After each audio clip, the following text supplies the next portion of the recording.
aksidente? Yung may pinatuyo po kasi yung frozen meat cold storage.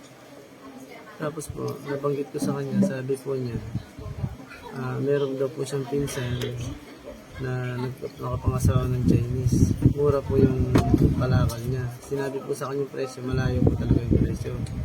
Mura po talaga. Eh, sabi ko ganun, mag-opening na po kami sa Lunes. Sige, set natin yan. Eh, yun po, madaling araw ng alas 2. Umalis po kami sa Pandaba, papunta na Cavite. Dire-diretso po yung takbo namin. Tapos po, biglang sinabi niya na pinupulikan po siya. Tapos po, nagpalit po kami ng pagdadrive.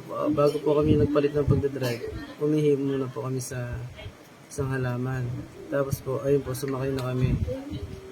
Ayun po, dire-diretso po kami. Sabi po niya, ay, nawala yung lisensya ko. Balikan natin yung lugar na pinag-ihian natin. Ay, bumalik po kami. Ayun po, hanap po kami ng lisensya niya. Hanggang sa Pinahanap po yung lisensya niya sa ilalim ng pinagupuan niya. Pag ano ko po, sinaksak na po niya ako dito sa may balikat at saka sa ulo. Tapos po, nadapa po ako. Saksak pa rin po siya ng saksak. Hanggang sa tinigilan niya ako, pinasok po niya yung asawa ko sa... Sir, gusto niyo makausap siya? Pinasok po niya yung asawa ko sa sasakyan. Tapos po, pumasok din po ako. Doon na po kami nagpangagaw ng patalim. Sabi po ng asawa ko, paano tama na, ito na yung pera.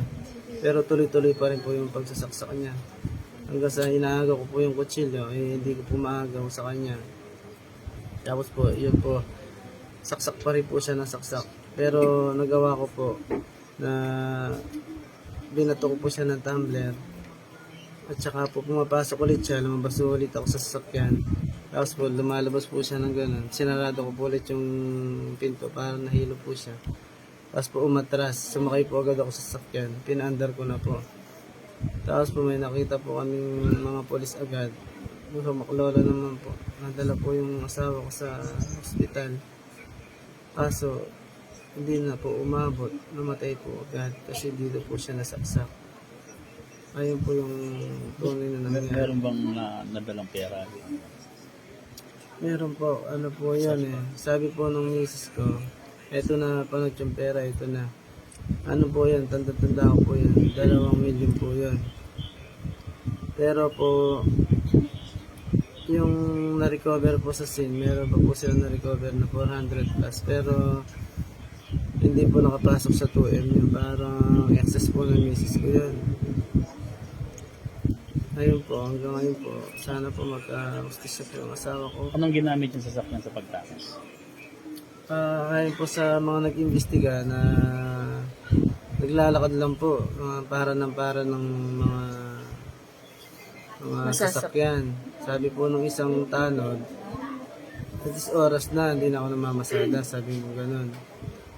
Tapos po, parang nakita po nila na pinanghugas pa yung kape, yung pinato ko siguro ng tumbler. Yung pong kutsilyo, hinagis na lang po doon sa may pinangyarihan ng krimen. Yun po yung tandang-tanda ko. Nanawagan ka ba ng justisya para doon sa asawa sa iyo?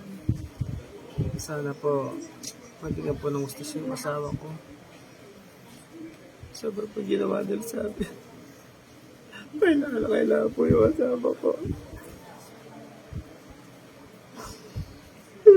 Marami po umaasa sa kanya. Nag-iusap ako. Gagawin ko po ang lahat. Matutuwa niyo lang ako. Dapat po yung anak namin, 2 taon pala yung isa. Ang dami po namin para. Unang para.